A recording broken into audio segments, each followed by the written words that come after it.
So yeah, I guess we'll go ahead and get started. So, first and foremost, I want to,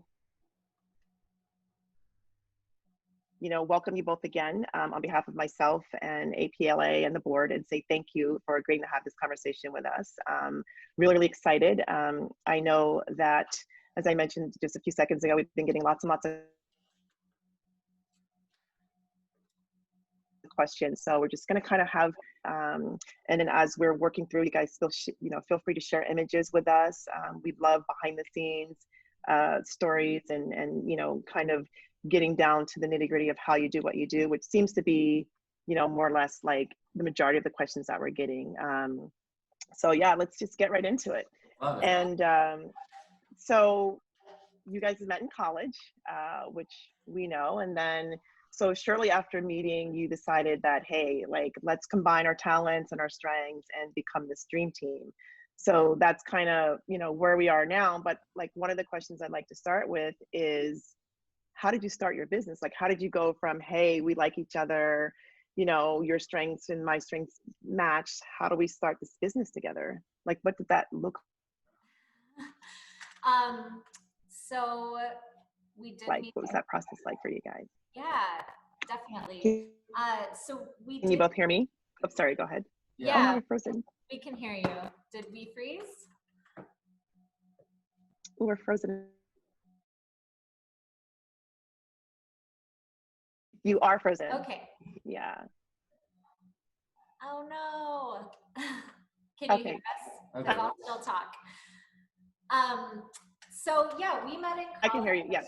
Okay, we met in college in Middle America, Oklahoma, and yeah, at the time I was going to school for journalism because I just always loved storytelling, and yeah, Chris was a musician and bass player, and then we kind of really, I feel like, started our business really in Seattle, because after we left Oklahoma, I at the time was like really interested in pursuing like humanitarian documentary style photography, and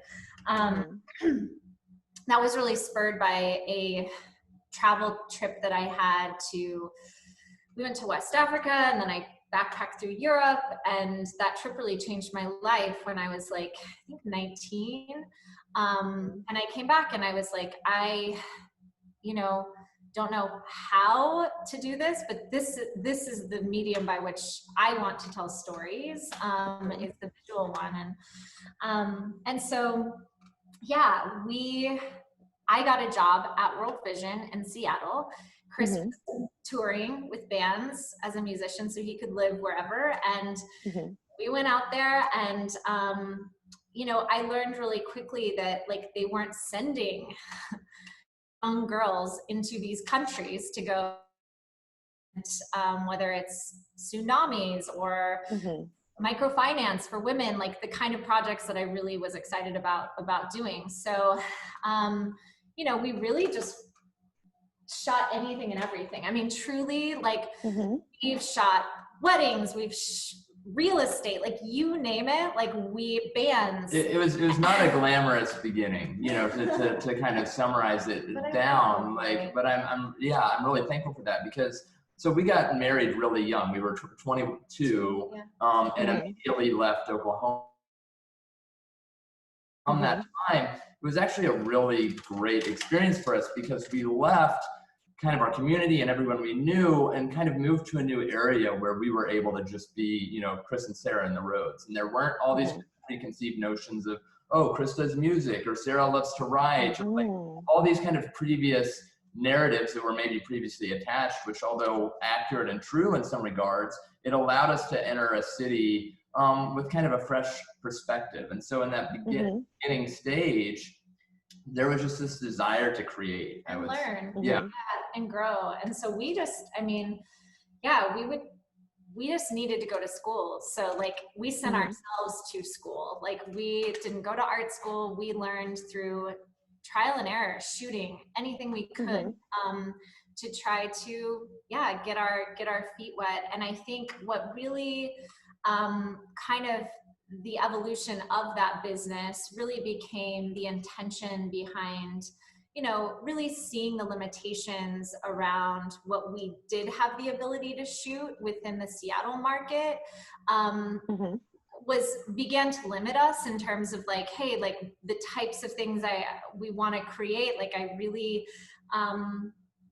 we were interested in exploring that more. And so we started to intentionally like produce shoots on our own that we kind of had dreamed up. And at the time there was like this little magazine out of Portland called Kinfolk. Now a lot of people know it, but I think it was like volume 2, we started partnering with them where we would pitch them photo essays that we kind of started shooting on our own, like documentary style. And we would put together all of the pieces, you know, it would really be not even models because I didn't even have access to really real models at the time. It was just, you know, people we would find. And then we'd be like, I'm really interested in exploring whether it's sailing or peeking into the lives of families in their home, that kind of thing. And we would, you know, either shoot them and then present them to the editorial, or we would go to Nathan at the time, who was the, you know, head of the magazine, and say, you know, hey, this is what we'd like to do. Are you interested in it? And he'd be like, this would work really well for this issue. Yes, go right ahead. But those weren't like paying, you know, opportunities. It was just for the heart of wanting to do it. And that's really, I think, what really started the business, I guess, you know, of it. Because then from there, I think what, you know, the outpouring from those heart images was people, clients that saw them kind of began to have an interest in our work on a larger scale. It sounds like you were doing like a lot of test shoots and maybe even, you know, taking those test shoots and using them to pitch, you know, and with promise of getting some new clients and getting some new work. Are you still doing those kinds of things now? Are you still, is that part of your process now still, or? So yeah, yes and no. I think, you know, I'll brag on Sarah for a second. She's always been shooting, you know, ever since it was before, you know, I met her at 18, but from, you know, even before that, you've always been passionate about capturing imagery. And so I think that's a natural overflow for both of us in a way, so that it may be a little bit less specific now, where it's like, hey, we're seeing a gap in our work. Let's go and produce that. That's how it was. Got it. Yeah, so in the beginning, it was very calculated. That makes it seem a little analytical, but it was just like, hey, this is the type of imagery we want to create. You know, we want to create, you know, a snow world or a scene or whatever it is, and we would actually go out and try to create that exact thing. And in the beginning, that's what you do, because you're trying to find, or I was trying to find my own, like, my voice and what I liked. And so through that process, it just involves shooting a lot, or at least it did for me. And I know you both similarly. And now I feel like it's evolved slightly to more like, for me, what I'm interested in at the time. Like right now I have like 4 folders on my desktop that I was just going through that are like ideas of things that I have remnants of, like a curation of a body of work that has been collected over time, and then kind of how I want to carry that through. They're more like projects that I would say for myself that are kind of ongoing now, and they're less targeted towards building a portfolio. Got it. Just how it kind of was in the beginning, because it had to be. We didn't have clients hiring us, you know, we had you know, ourselves and a camera and the desire to, you know, do something more. So it's a little different now, but yeah. So it sounds like you're coming, like those ideas are coming to you either because there's, you know, like you said, there's gaps in the work, but there's also just things that you are interested in general in creating, because it sounds like you have like just a natural curiosity for, you know, being creative and exploring. And or do you both come up with ideas and kind of bounce them off of each other? For personal projects, you mean? Yes, for personal projects. That's a good question. I feel like, yes, by nature of us working together, all ideas end up becoming a hive, like of ideas. it, then I may add to it. And it's hard to like sort of follow the thread down to like whose idea was it first, and that really doesn't matter to us. So I feel like at this point it's like kind of sharing somewhat of a brain.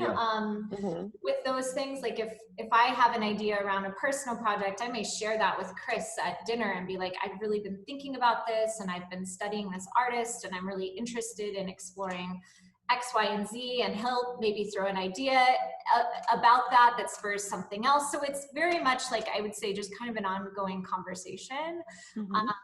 And yeah, that's, you know, with a job, it's different because we all have like, we have very kind of specific roles that we play in those jobs per se, but with the personal projects, they're much more organic. Like Chris, I would say, like, he does large format photography. I love it.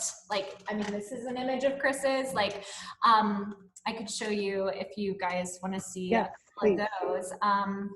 Let's see if I can screen share here. But yeah, like I am, although I really appreciate those images, interested, I guess, in, actually, can I stay small again? I'll go to one of your images here. I guess you can talk about the large format. Yeah, so I think a large format is just, you know, in terms of personal projects, that's something that I've always enjoyed, is just doing, you know, shooting with a 4x5 and finding, I like the slowed down process. Where's the, you know, and so whenever we're working with a celebrity, a lot of times I'll then ask, you know, hey, aside from whatever the assignment is, we'll then, I'll try to get at least a single 4x5. And there's something that I just love about the ritual of like slowing down. So Chris, I'm sorry not to interrupt. I don't mean, but we're not seeing any images right now. We're just seeing the Zoom screen. Okay. Okay, good Yeah, to know. Thank you. Sorry. No, that's good. Let's see if you can see it now. Tell us when you've got Perfect. Yes, got it. Thank you. Yeah. So yeah, there's something about just being able to slow down and take the time with something and work through that kind of ritual process of, you know, because by nature we tend to be quicker shooters. You know, we're shooting either a lot of 35mm or digital, or, you know, sometimes medium format, but even that's like a Mamiya 7 or something that's just a little bit more of a quicker shooting process. And so it's nice to really kind of go to the other end of that and really slow down, and just take a, I don't know, have a different approach.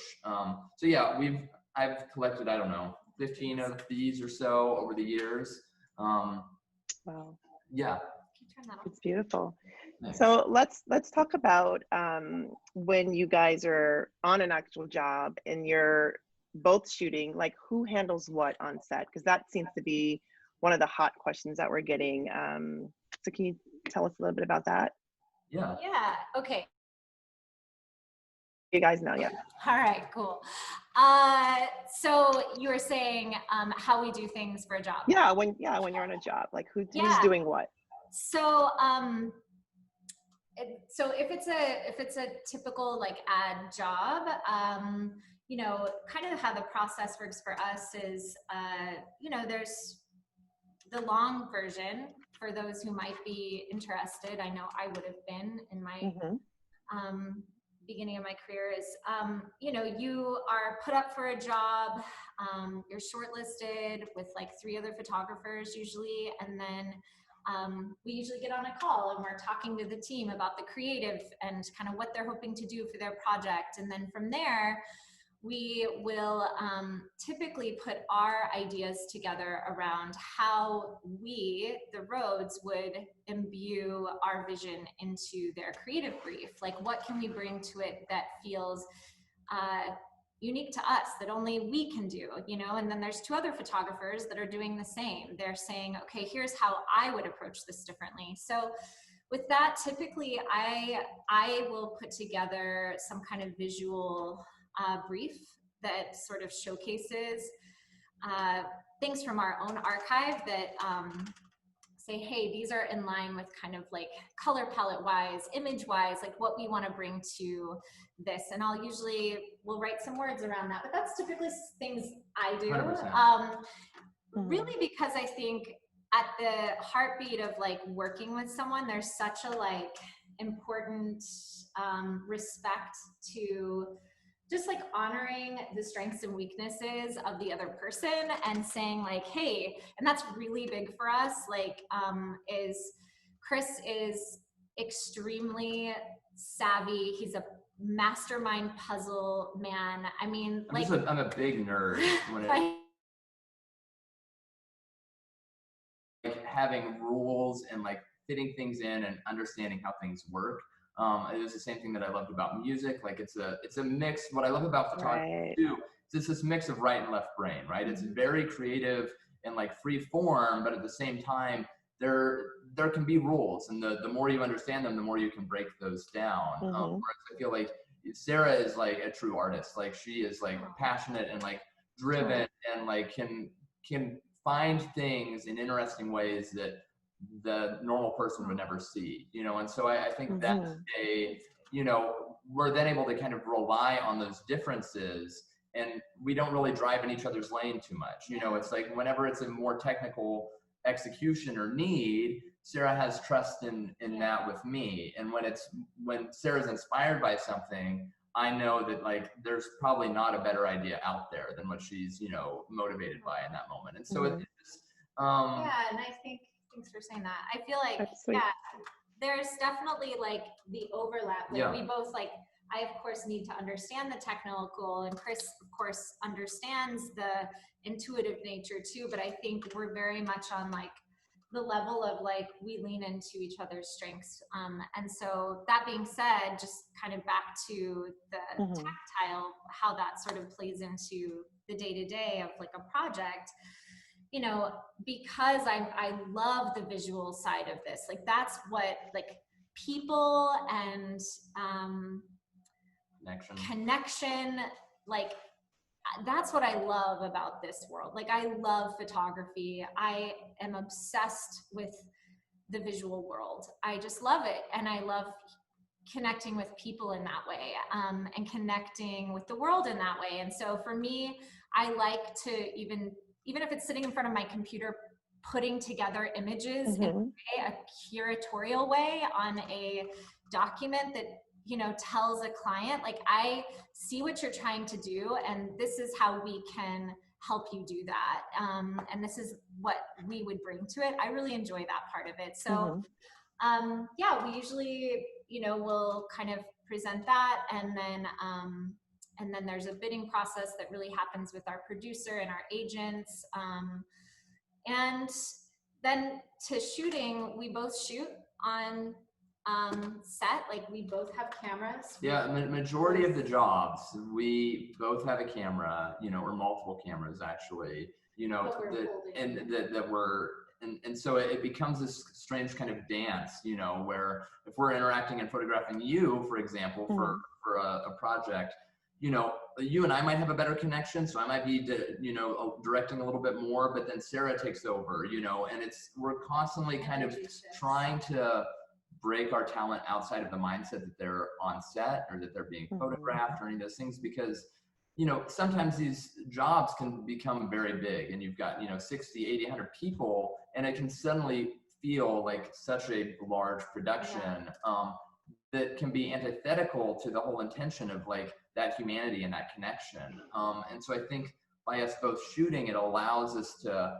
sometimes, and most times, break people outside of that mindset of like, oh, this is how I'm supposed to respond or act on set. Yeah, it's like an energy shift, which is really nice. Right. And because our work is really moment driven, it really, that process really helps us, you know, highlight those moments and capture them when they happen in a very real way. So yeah, that's kind of on set how that sort of.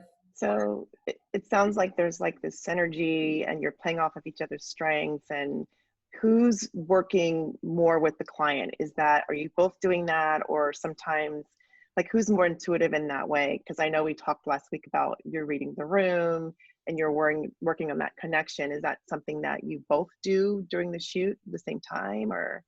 Yeah, so yes, to answer your question. Is that more you? However, I would say like, if Chris is the head and I'm the heart, like I tend to just naturally be the person that like, I really like talking about creative things and, you know, how we can, the vision. I love that part of it. Like, this is the world, this is the vision.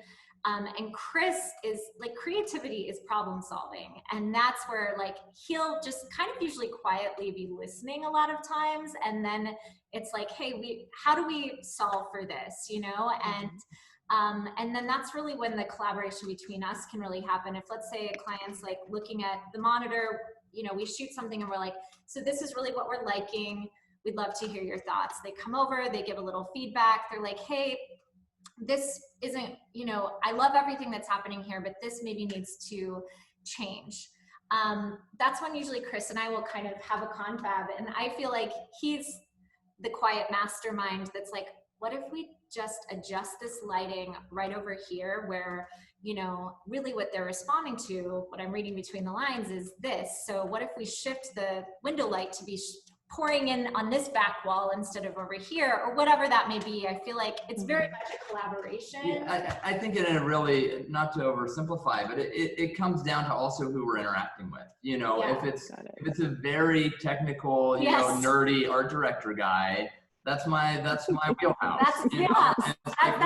We can talk about that stuff, no problem. You know, but if it's someone else that really doesn't care about the details, they just want to feel, you know, and set vision and talk about that, you know, tone and like, hey, you know, I'm wanting something different here, but I can't quite put it into words. Sarah is like the queen of that, you know, and so it's like I really enjoy it. So I will say by our nature of our personalities, I'm way more likely to sit back and I mean, much like these conversations here, you know, with you, it's like I don't mind being just a little more set back and just go with the flow until there's a need, you know, and Got it. Yeah. So you're both on set, you're both shooting, you've got multiple cameras. What's the editing process like when you come off set with all those cameras and different viewpoints? How do you handle that piece? I will say the post part of workflow with two photographers who shoot like multiple formats can be challenging, but I'm an organization freak because we have to be. We have so many images that and you know, doing this together 10 years now, like if we don't have 10 years plus, if we don't have our images organized, we can't find things we need. And so especially as a professional, there's of course, you know, an expectation we all, you know, have to hold ourselves to and take pride in terms of like, you know, having our flow. So post-wise, I would say, I'm going to interrupt you real quick. So we recently, you know, earlier in the spring or pre-COVID, you know, we did this big campaign for AG Jeans, you know, and so on that, the creative director had reached out to us and it was a single bid and it was like, hey, we love what you do, which is always incredibly flattering and like, you know, makes you feel good as an artist. And it was like, but we want you to do whatever you want. And we were like, well, we want to shoot this whole thing on film, you know? And so it's like, let's shoot this whole campaign. And normally we're always having to shoot digital, you know, because there's just, speed. You know, there's a speed, there's a review process, all of this stuff. Right. Most times we reserve the film for like editorial and personal projects, but for a big ad job, it was a big opportunity from a creative perspective. But the reason why this all ties in is we had so many different formats, you know, of images all coming in, you know, and so they're all being sent off to the lab and we've got, you know, 120 and 35 and 220 and like various things. And it's like all coming together. And it's like, how do we then sort through all of that to select our top images? Really, we used pretty much our normal workflow to do that. And so, because I imagine there's some people here that, you know, our photographers and workflow, I feel like is a really challenging thing that I'm happy to dig into that a little in more detail if you're Sure. interested in. But we use a program called Photomechanic. It is not a it's an incredible program for what it does. All it does is pull up images extremely quickly. And when you have two shooters that are shooting a lot of content, and then you're needing to curate that content fairly quickly on set for a client, or even in post if it's just us, it's a way that you can drag and drop huge files and it pulls them up really quickly for you. And so Photomechanic is kind of like our first step in the process for post that really allows us to, like, we're going through, I color code selects. If a client has a color, we have a water, We Are The Rhoads color. So yeah, we do that, and then those selects. You go off kind of gut feel. Yeah, I go off gut feel. That's set selects. We do, gut feel, set selects. That's like a broad swath. And then if we're handling the post for that client, we'll then take those into Capture One, narrow those down even more, and just kind of do color on like an even narrower edit. And then the top selects get edited in Photoshop or sent to our retoucher in New York. But most times, Sarah oversees a big majority, especially that first pass, that like gut emotional response. I'm always fascinated by, thinking back of like, what caused the select, what caused that little button push. And, because there's images in our portfolio that have been there for, over 10 years now that I'm like, let's see some more images. It's so, like, it just happens in a moment, right? And I'm curious on what causes that. What would show us some examples maybe. Okay, cool. Let's see. Will you tell me when you're seeing images, because it seems like you're having like I want to make sure that you're not looking at a Zoom. We are seeing images.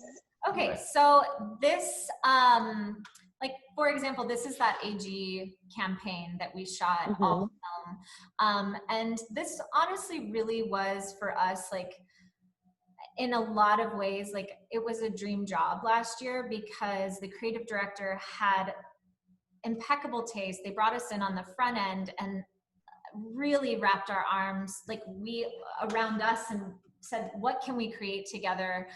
And it was a campaign about diversity and unity, and yeah, we got to shoot video on all film as well as all the stills, and the location was at this amazing Frank Lloyd Wright property in Pasadena that was really unique. So yeah, let's see if I have some others. This was for a client, Tom Shoes. We've shot with them for many years. Quite a lot. And that creative director too is just so generous with giving us latitude to and trust. And I think those are really, those are kind of the dream, when the creative directors really love what we do and they say, go and they give great feedback. So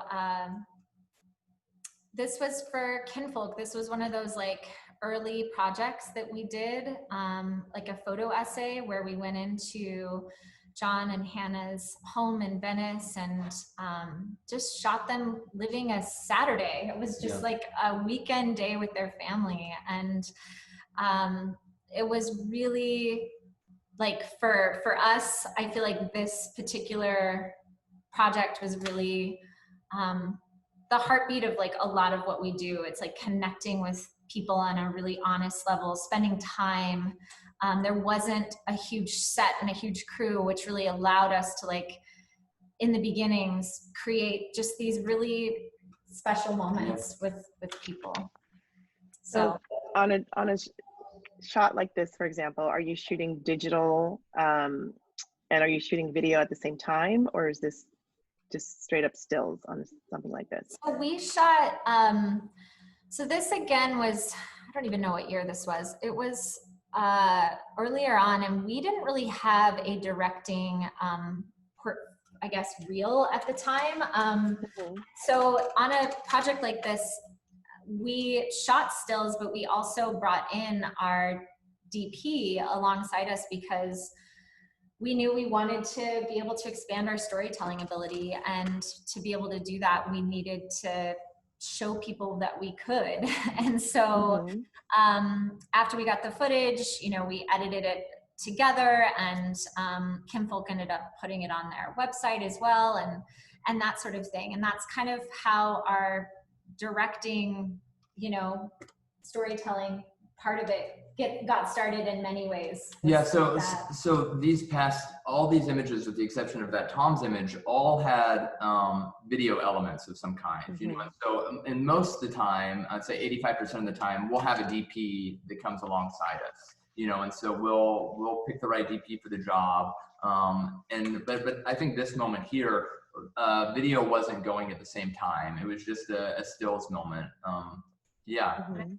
In the video. Yeah. Oh, is it in the video? Yeah. It's hard to remember, but yeah. So what percentage of your work now is video versus stills? So I'm going to turn off screen sharing so I can see you for a minute. Yeah, what percentage? Yeah.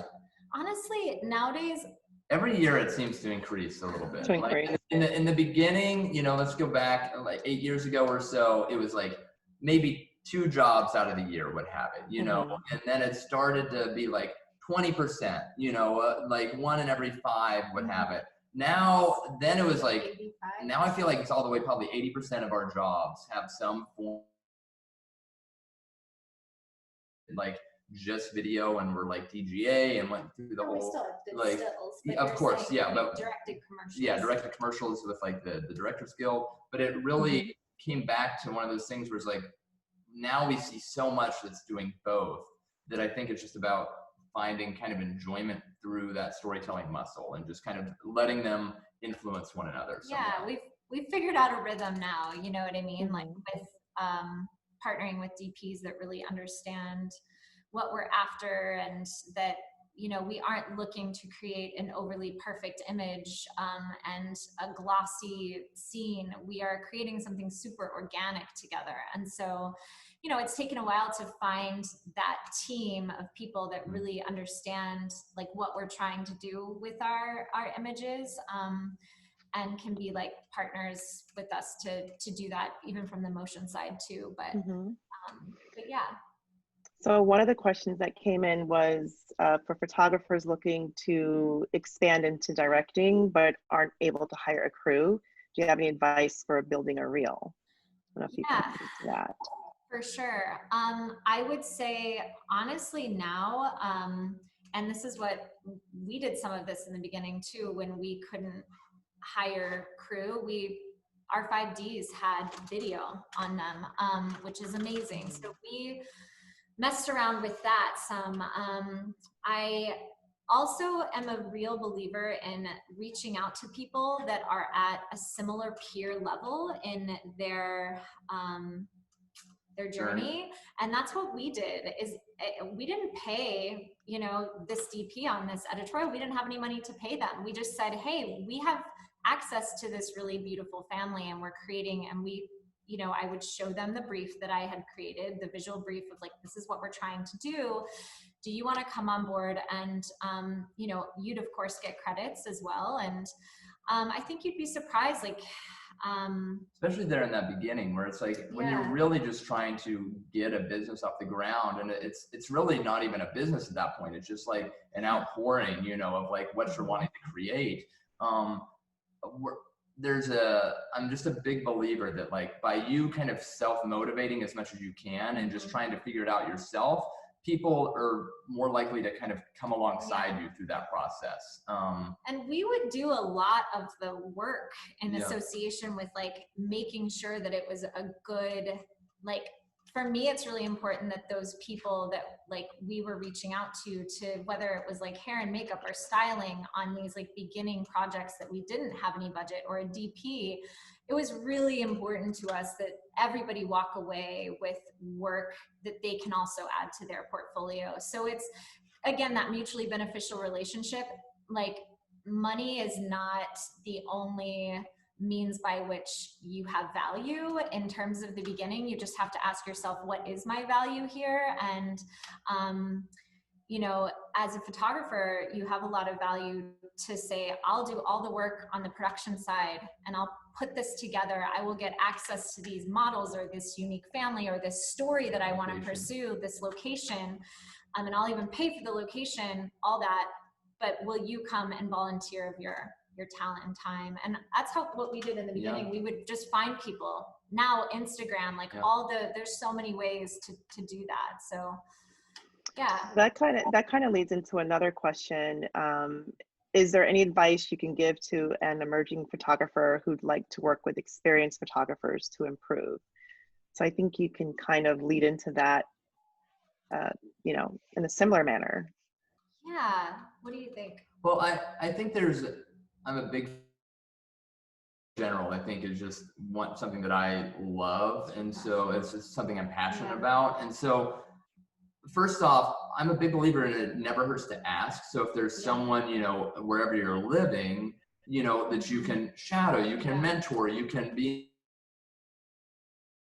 and even if it's not, even if you can't, even just being on set, you know, as a PA, there's some osmosis that goes on. There's times that I'm envious of, you know, because there's an old quote, you know, that it's like photography or directing, you can apply it to a bunch of different things, is like sex. You know, you only know how you do it. Like you only know your own moves. And so I like in a way, photography is kind of that same way. Like I don't know how Inez and Benu direct, you know, or Merton Marcus or these other great, you know, of so many, Bruce Weber or super talented photographers. Sure, I've seen little clips or BTS, and I might crew that work with them, whatever. You can hear stories, but we don't. But I myself haven't been there to see their moves, so to speak. And so I'm always a little bit envious of people that are in that position that are like, hey, I just want to go and I'm going to be a PA and I'm just going to absorb and, you know, study as much as I can, because there's not a right way, there's not a wrong way. It's just about kind of finding how you can better express yourself, or at least learn and end up better at the end of the year than you were the year before, and just keep. And I'll speak to that a little further, because like I feel like a lot of people aren't in LA or New York where they can like go on. I was in Oklahoma and I was looking for anyone to learn from, and so I literally would find any photographer, and there was this very nice photographer in Oklahoma City that like helped, you know, just in the beginning when I was 18 years old. I say that because there's always an opportunity anywhere you are to learn, you know? And so I think, you know, there's a myriad of different ways to do it, but interning I think is also I'm a really big fan of that. So let's look at some more images. Okay, cool. Let me know when you're seeing images. Okay. Okay. Yes. All right, cool. So this was shot for Abercrombie & Fitch. I would say this was like a really, getting called to work with them. I think we shot maybe 4 or 5 campaigns for them, was really, I think, like a special moment for me personally, because just growing up as, you know, I think I was like 14, 15, 13, that age range. I remember going into Abercrombie, and the first photos that really I just fell in love with were these black and white images that were on Abercrombie & Fitch bags. And so I would go and ask the people if I could take a stack of bags, and I would cut those bags out, and I wallpapered my entire room with those bags. And little did I know at the time that those were Bruce Weber images. And of course, Bruce is a legend and, you know, is a beautiful photographer. But so yeah, to get that call like years down the road and then be a professional photographer, getting that call was really humbling for me. And just like, it was neat to be able to say, oh, sort of that had an impact, and before I even knew that I could even pursue this as a career. So So in an image like that, for example, or just in general, but specifically something like this, how do you communicate and direct like how do you work with the models to get the emotion that you're looking for or the specific actions that you're looking for? Well, I think that's a great question. And so for this image, I'll just talk you through. First off, we had the benefit with these models of working with them for, I think it was 3 days. Yeah, 2 or 3 days. And I think this was shot on day 2. And so at this point, we knew them. Like we had like developed a rapport together. Some trust. Like I kind of knew the dynamics between the models. We'd like hang out after, you know, shooting a little bit sometimes, like talking at lunch, like all that stuff, even talking while you're shooting or walking between places. So I do feel like that trust is really important to our process, because it's our images, like what I'm most interested in exploring is the unguarded moment. And so this just felt like an opportunity.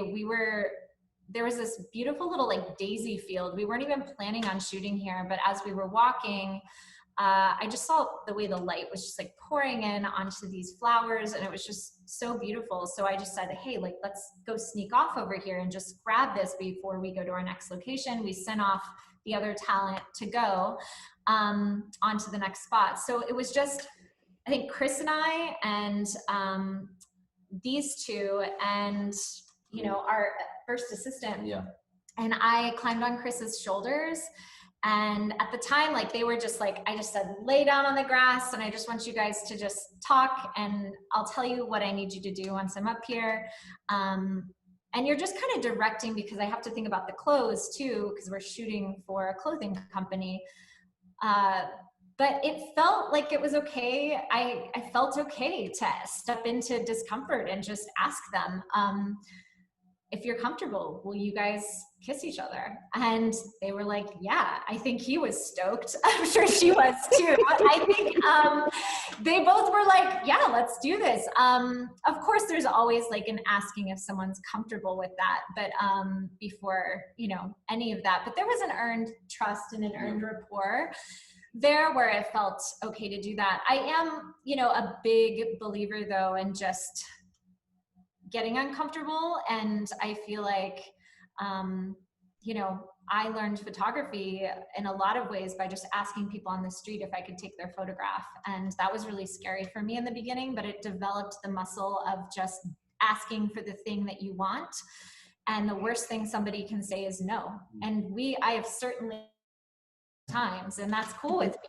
Like, but in this time when the magic moment happens and they say yes, and it's great. So I always think it's funny too, you know, because the plan wasn't to end up here, you know, or this one specific shot, you know, and I always love it when I see, you know, images that weren't the planned shot, you know, or the planned asked, that end up being the final select. That's usually how it is. I feel like. Yeah. But yeah.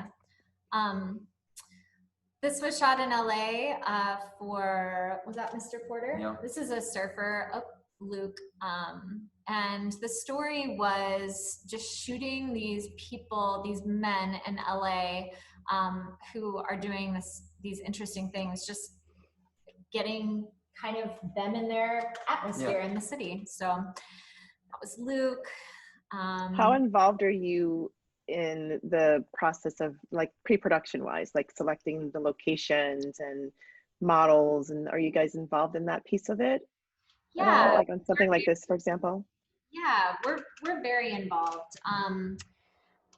in that, and typically the casting as well, just in terms of you know, getting all those things help shape the overall, you know, image that's created day of, and I feel like a good pre-pro makes for really Sarah being very detail oriented. Like I feel like we're able to pride ourselves on great pre-pro that's super buttoned up.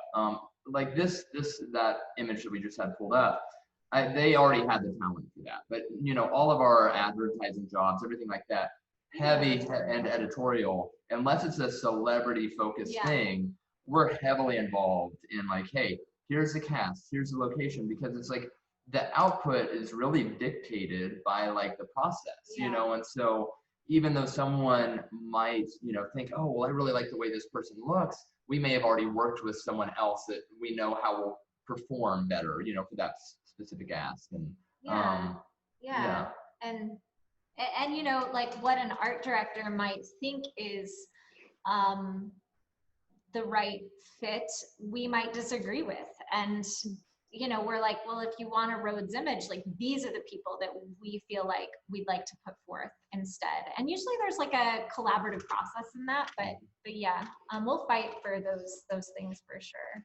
So you mentioned a Rhodes image. So speaking of that, so what do you think sets your photography and your work apart from like other photographers? Like what is a Rhodes image, and like how did you guys arrive at that, you know, that look and that feel that people have come to associate with your work? Yeah, I would say I feel like for me, it's the outpouring of just like the things I'm curious about and love, and that translates into this overall tone and feel in our images. And I would say it's I don't know. We strive for an unguardedness, you know, Yeah. and honesty, so that even if something's heavily produced, it doesn't feel that way. Yeah. You know, I think really if something feels staged or set up and doesn't feel like you're looking at someone you know or you can connect with or relate with, then I feel like it's a miss for us. You know, I think really we get most excited when it doesn't matter if it's a person of interest or an ad or whatever, an editorial, when you look at that image and it feels like something that you personally connect to. And I think that's always what I'm kind of chasing. I know you feel that. Yeah, I think the unguardedness of just stepping into a moment where you connect with someone on a very human level. I feel like that would be the essence of it. And then there's all the things that surround it, like choices and curiosities and things like how we, you know, handle it in post and that kind of thing that shape that even further. But there are so many, you know, incredibly talented photographers out there that make beautiful images. But I think what separates us from that is sometimes it becomes less about the technical, you know, although that's still a major part, but really tries, the goal is to go a little bit deeper with it and just like catch. But I think that's like feeling. To that end, I feel like when I think about the photographers that are kind of like are my heroes, I mean, you know, they all have very, you know who they are when you like look at their images. Like the other day I got, you know, a magazine in the mail and I was like, oh, I know this is an Annie Leibovitz image. I don't even need to look at the photo credits because you just know. I can tell a Peter Lindbergh image before somebody tells me it's a Peter Lindbergh image. That's for me, Stephen Shore, Avedon, all the people that I feel like, Ellen von Unworth, like people who have really, I feel like, honed their visions. They are expressing what's inside in a very tactile way in their visual medium. And I feel like that takes an immense amount of self-exploration, I feel like, is a really important part of that. You have to know who you are. You have to know what you like. You have to step into those spheres and be able to explore them so that you can take it there in the context of the visual world. And I feel like that's a lifelong journey. You know what I mean? That a lifelong of really being able to like hone that vision and, you know, create a Rhodes image. I feel like that will evolve, but it also will at its essence, like have us at the heart of it, you know? I don't know. Right. So what about obstacles? One of the questions we have is, what has been the biggest obstacle you've had to overcome in your business? And how did you keep moving forward and not become stagnant in your career? That's a great question. So many obstacles. Oh my goodness.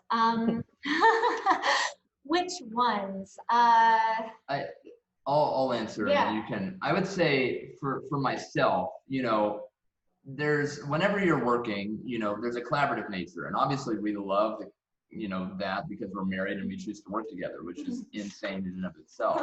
But I think one of the big obstacles is when you get brought onto a project and you're on slightly different pages, you know, or they ask something and you're trying to figure out, because I'm also a people pleaser to some extent, you know, and so it's like, I want, you know, to make, you know, my client happy. I also want to make, you know, great work. Yes. And so when there are occasional times where it's like, oh, they might see things being done a certain way that is like counterintuitive to how we would work. And so I think, or to what we have available to us at the time. 100%. You know, like, oh, well, this location may not actually give us that. You know what I mean?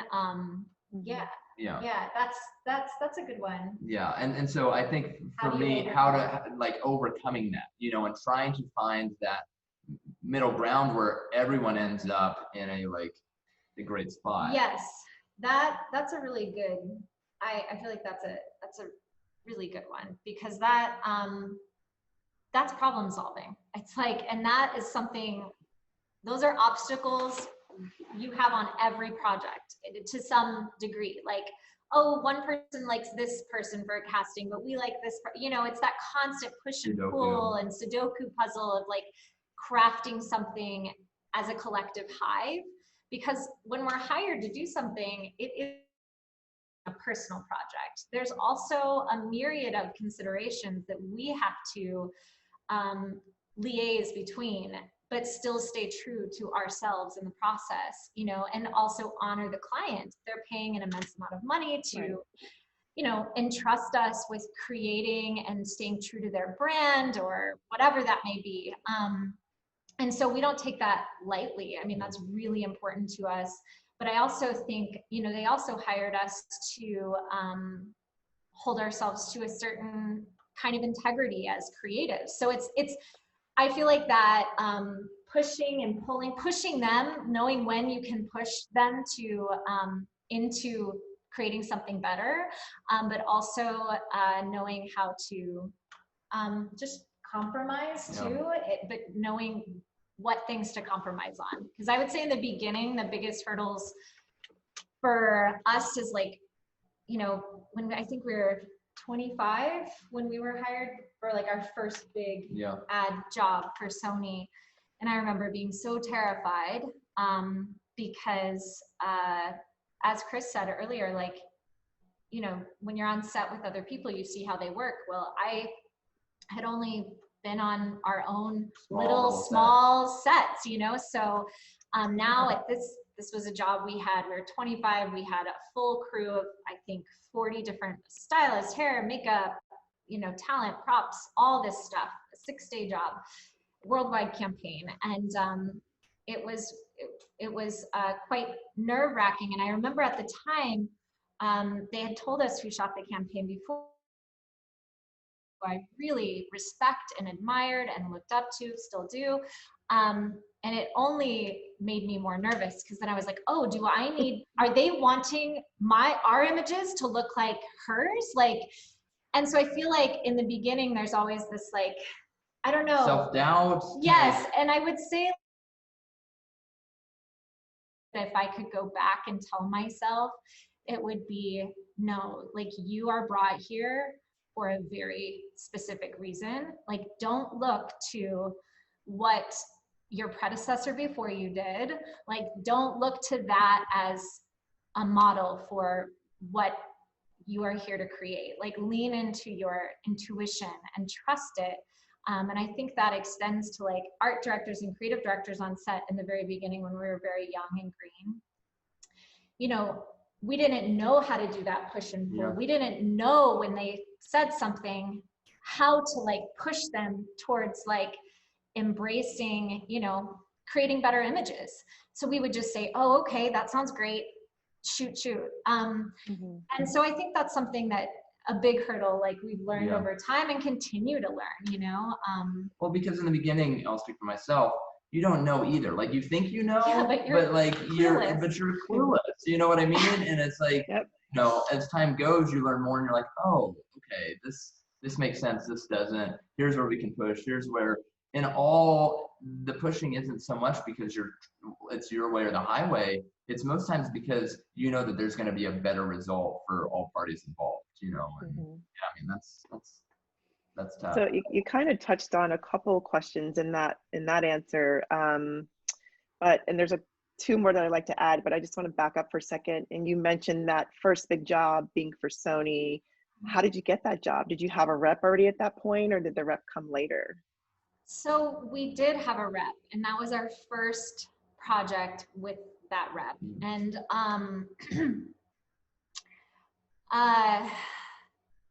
so basically, I remember we got that rep, and I remember bidding on so many, like just trying to get jobs. Like we would be up for jobs, and I remember so many jobs. There was like, you know, people are quite literal, and they'll say, well, we don't see any people with headphones in on their website or in their portfolio. And so we would call over our friends.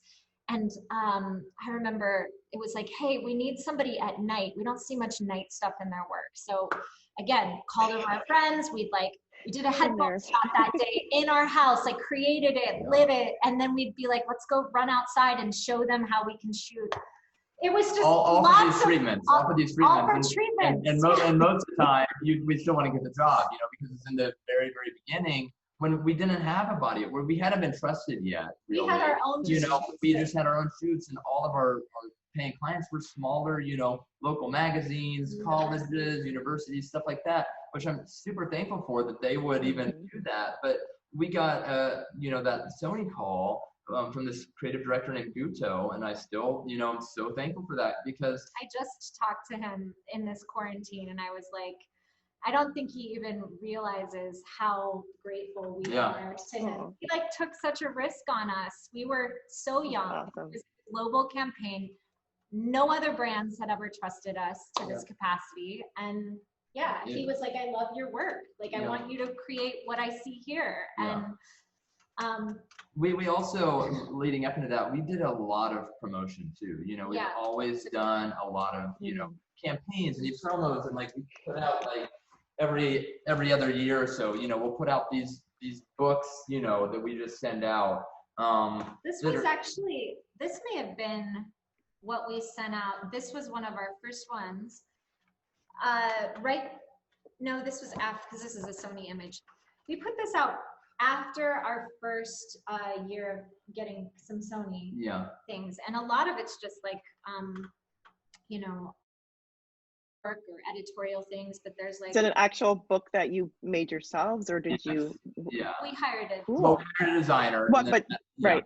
But just put it out as basically an upgraded version of a postcard. You know what I mean? It was like our mindset was, you know, people don't know who we are. No one knows who we are. Let's try to get our name in front of people and show our work. You know, the type of work that we want to be creating.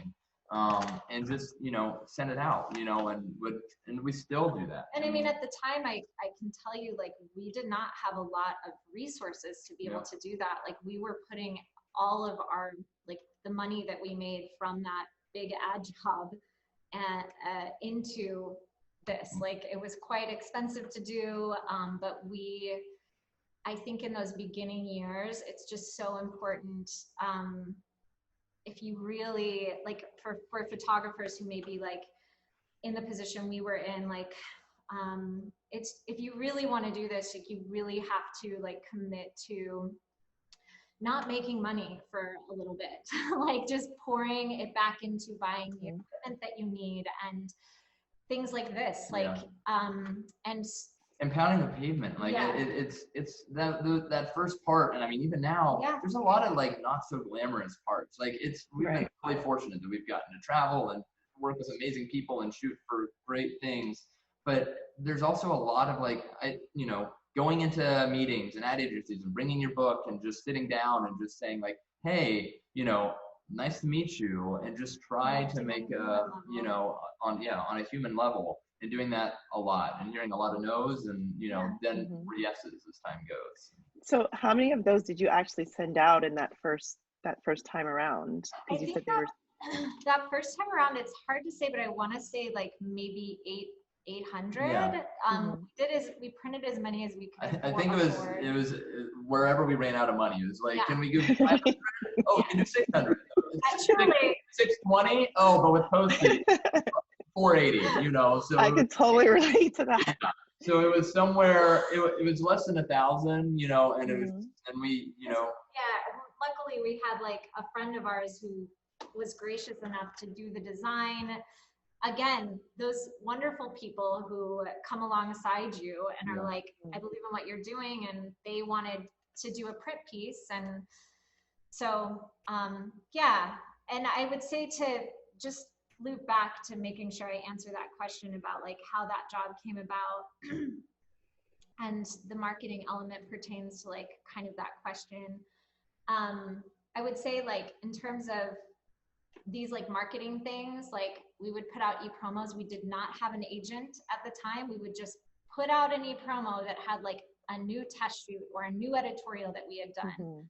And that's when, after I think our third e-promo, we got 3 different agents that like were like, hey, I wanna talk to you. And so I just say that because as a word of encouragement to people that, you know, we use what's called agency access. It's just one of the myriad of probably choices for photographers for like marketing. But it's a way to get your work in front of people. And I remember looking at those stats and being like, we have like a 2% open rate. Like nobody's gonna look at this, but those are, all you need is the one, you know what I mean? And so our agent, we ended up signing with them that way, but a lot of our, I would say, clients don't necessarily come through a rep or an agent. I think that's like kind of a misnomer, although that is a super helpful tool for photographers. They are teammates to us. They are like part of our business. It's definitely, I think if you're a young photographer and you want to get signed by a rep, the best thing you can do is just shoot for yourself and try to produce the work that you want to be hired for in the future and put it out into the world. Like shoot work you want to shoot and get it in front of more people, and the right people, I feel like, will end up finding you, whether that's a rep or a future client. And I think it's the mindset of hoping for a rep to come up alongside of you, as opposed to you like jumping on them and then they'll take you to the client. Yeah. Yeah. That's a good. By any chance, do you have any images from that first Sony campaign that you could show us? Oh gosh. I don't know. Actually, in here I probably do. I honestly, none of it's in our portfolio anymore, just because you sort of cycle out, you know what I mean? Like you get work, at least for me, I'm always just most excited by the latest thing that we've shot. This was Sony. So we ended up working with them for like many years. Like this was the start of like a really great relationship.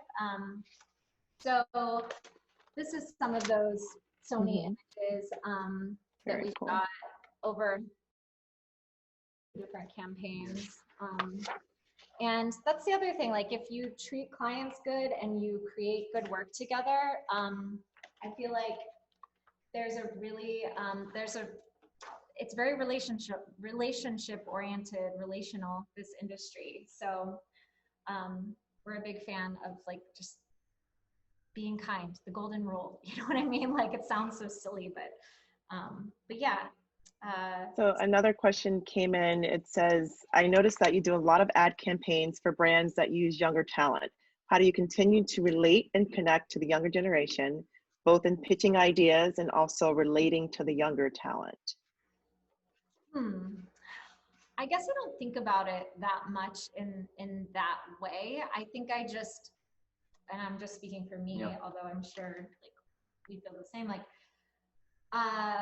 I feel like it's just what I like or what I don't like. I mean, of course there's a relevancy that is really pertinent to this career choice. Like we have to stay relevant or we die as creatives. Like it's really important. But I think for me, it's the focus is never about like, oh, I need to know what Gen Z is doing. Like it's just like following my curiosities. It's traveling. It's like taking photos when we travel. I'll pull up maybe some of those that might kind of parlay into this conversation, because let me know when you're seeing images, just so that way I know. Is that working? Yeah. Or no?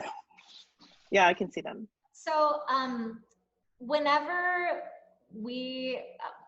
always, I have a camera in my purse with me. So I guess staying relevant for me really more means just being out in the world and watching people and seeing how they live and breathe and just taking photos of them. I think although we have kids too, like, and although our kids are really young, I think there's just a certain amount of like, not ever being too comfortable in assuming that we like know anything. It's just a lot to learn. Yeah. Always. So yeah, I feel like that's I think how, and Chris is a big, I love to read as well, like books, novel.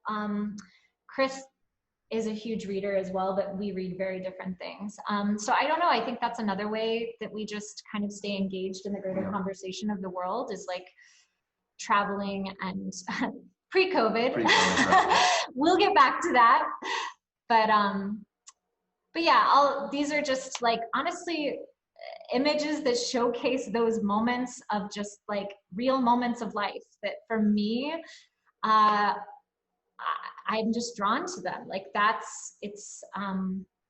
and I feel like it's less about like knowing what's cool. It's more just leaning into like what I think is interesting. And I think that as a photographer and a creator, like I think the more photographers that can be less focused on like what's cool or what's relevant and more focused on what makes me come alive, what is speaking to me about what I'm looking at, and then exploring that, I feel like that's what the world needs more of in this world, is like less kind of recreating and reproducing what's already there, but reconnecting with oneself, you know? So try to get to a couple more questions here. There's some really good ones. Can't get to all of them, but one question came in that says, as a couple who works, creates, and dreams together, what has been the hardest thing to overcome or the greatest challenge as working as a team? You might have different ones. Yeah, so I would probably say, especially in the beginning, we've gotten better at this, but for a long time, there was no off switch to like the business. You know, it was just like 24/7, creating, which in the beginning is like the dream, right? It's like, oh, that's all we'll do and it'll be amazing. But then again, I'm an introvert by nature. And so I need kind of to, at times, be like, oh, let's just connect on like a husband-wife level, let's just connect on outside of our, kind of roles within the business or whatever. And so I think that was probably, in the beginning, like probably the biggest challenge of like, is like when to turn off, when to be, I'm doing a bad job. No, we had our like office was in our small like apartment living room. 700 square foot apartment in Seattle. It was like, it overtook it. And those were those years, and like we can look back on them fondly now, but that doesn't mean that those were easy years, like of like you're just fumbling along, trying to figure it out, and trying to figure out how to do it together respectfully and lovingly that honors your relationship. Yeah. And I think to do this as a couple, it's not for the faint of heart, like you really, like those beginning years, especially, like there was just a lot of like figuring a lot out. We're fortunate that we not only do we love each other, but we like each other as well. And there's a lot of couples that, they love each other immensely, but they need their time apart. And I think that's healthy and good. We're the oddities that we do really well spending copious amounts of time together. We've been like that since day one. Yeah. Like college, you can ask any of our college friends. It's probably very annoying for everyone else. Yes. But like, so we figured out that kind of balance through time. But yeah, in the beginning, that was I would also say another challenge, I would say that's more modern day, working with your spouse is, I would say, or working with a partner in any respect in a creative output way, is when one person thinks it should be one way and one thinks it should be the other.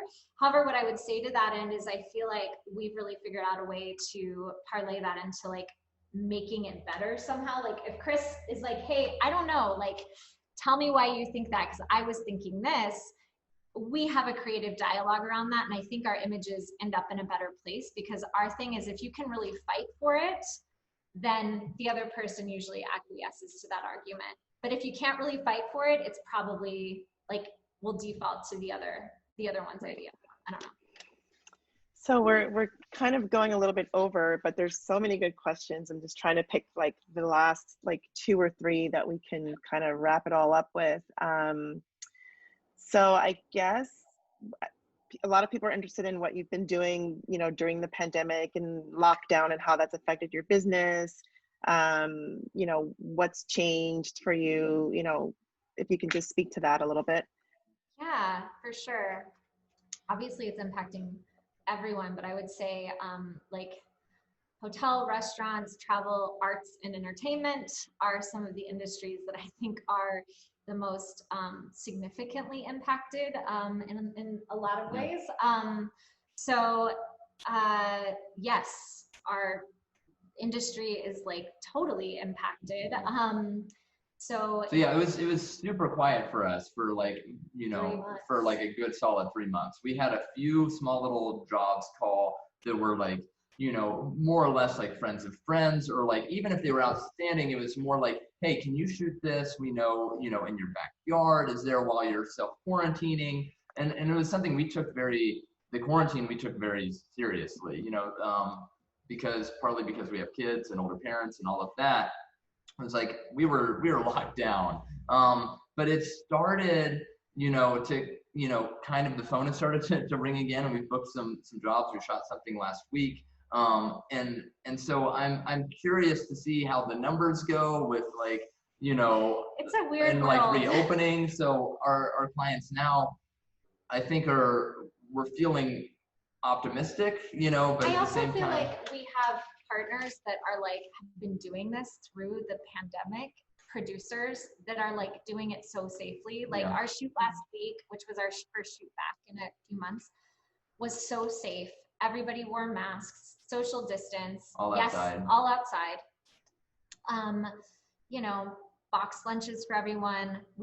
Usually we work with 3 assistants and a digitech. We took it down to 2 assistants and a digitech, like very stripped back crew. And it worked really well. And honestly, it brought me back to like those early days of doing the stripped back shoots that I love like so much. So, and this next upcoming project it's a bigger ad job, but it's also, we're going to be making some COVID, you know, just modifications, I guess is what you call it. I mean, basically all now in the current, we're putting everything through, you know, kind of COVID safety measures more or less. So it's like, you know, there were a few shots that were going to be inside. It's like, we're not doing that anymore, you know, for the short time, it's all, you know, outside. And so it's just, you know, it's subtle adjustments like that. And I mean, to say it's anything but weird is an understatement, you know, but we got it. It's like creativity is problem solving. We're just trying to all like problem solve our way through it, you know? Exactly.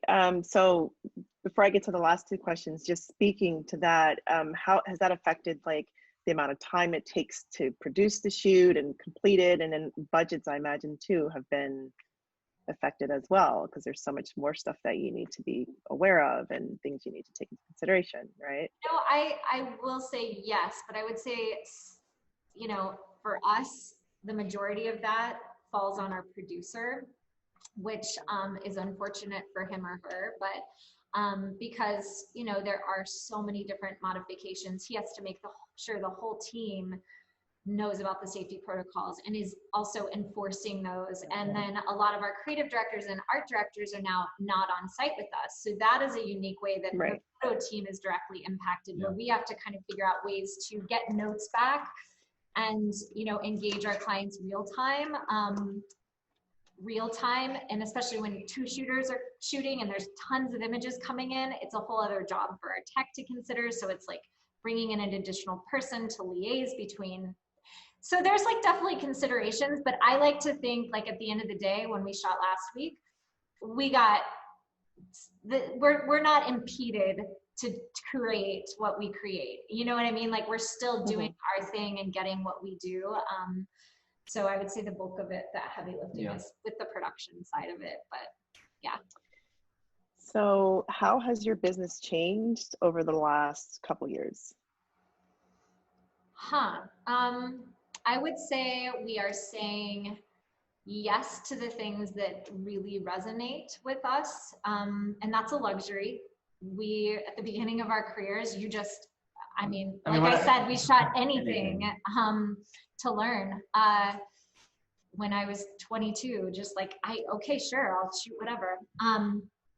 And as time has gone on, like, I feel like you earn that right, and you also are able to prioritize things better as you gain more experience. And I feel like we've been able to kind of just be able to say no to things that don't feel like they're slam dunk projects for us. Like, one just came in this week and I forwarded it to our agent. I was like, we don't really do this. I don't think this is a slam dunk project for us. Like, there it is, but like, it's really not for us. Like, it's probably a pass. So whereas before in our younger years, we were spending time exploring, do we do this? Do we want to shoot drone footage? And it's like, we can, but like, you know what I mean? Those kind of things, I feel like we're more, apt to sort of know what's right for us and know what's not. And I would say I'll speak for myself, it's less about saying, no to different projects, but although we do say that, it's more about like being all the more intentional about what we're excited about and then really pouring into that, so it's like, this upcoming project, it's an ad job, but we really believe in what the ad job is, and so it's like, it's one of those things that we're then way more likely to just like really invest into that, as opposed to being kind of spread thin. And like pour into a project so that when we say yes, we're like, I am like excited to do this. It's for Covered California. I like believe in it. I believe in the healthcare aspect, and we're getting to shoot real Californians and their real life. Like that to me excites me. And so it allows us to be more engaged in every project we do say yes to on like a very real level. You're just so, at least we were so eager to just like, learn and shoot. I think that was really, really good for us then, but now it's definitely evolved over the years to be more intentional. So I could talk to you guys forever. I have like questions too, but there's so many great questions, and unfortunately we can't get to all of them. But I do want to ask, like one last question. And I think I kind of know some of what the answers may be, but if you weren't photographers, what do you think you'd be doing? It's actually, you got me thinking about this because you said you might ask this the other day. And literally, my husband is a Renaissance man. He's just really good at a lot of things. And I am truly just good at this one thing that I do. I have all my eggs in this basket. I truly do, because I'm like, I don't know, but it got me thinking, I think I probably would have pursued psychology. I'm really interested in why people do the things they do and studying that. And I think that's also represented in like what I'm interested in photographically. I wouldn't have been as fulfilling to me as what I'm doing now, but that's probably something in that field. Mm-hmm. So if you would have asked me that, 5 years ago or 10 years ago, it's always somewhat changing. And there was a time when I'd say, music was my first passion, and then, photography, but really, and I've only really learned this about myself in the past couple of years, but I would probably say teaching, actually. I ended up getting a degree in philosophy, but looking now, I think if I, for whatever reason, change careers, because I lose my eyes, but for whatever reason, I think because I enjoy teaching, and breaking He's things. An amazing teacher. So what that would be is, as long as I can continue kind of learning things, and I have a slightly obsessive personality in that, which can be a great thing or a really bad thing, but it's, I would just want to pursue like further knowledge and probably, You'd be a great. Very cool. So Very cool. Well, I hate to end. I feel like there's just so many great questions. But so obviously people can find you through your website. They can find you on Instagram. Are you like on all the social media channels? If people have additional questions, can they reach out some kind of way? Yeah, shoot us some, maybe I'll do a post on our stories, Oh, on perfect. the road stories that like allows you to ask questions, and we'd be happy to answer any of those like further. So I hope that we didn't talk too much, and hopefully there was some helpful tidbits in here. And thank you so much, Cassandra. Thank you guys so Just much. It was a pleasure. questions. It was a pleasure. Thanks for everyone for being here. thanks so much. Really appreciate Thank you, everyone. And this recording will be, I think, up on the YouTube, the APA YouTube channel, I think tomorrow or the day after. So you can, you know, if you missed part of it or whatever, you can go on there and you can see the whole thing. Awesome. So thank you, everyone. Thank you so much. Thanks Okay, so much. bye. Take care. Bye-bye.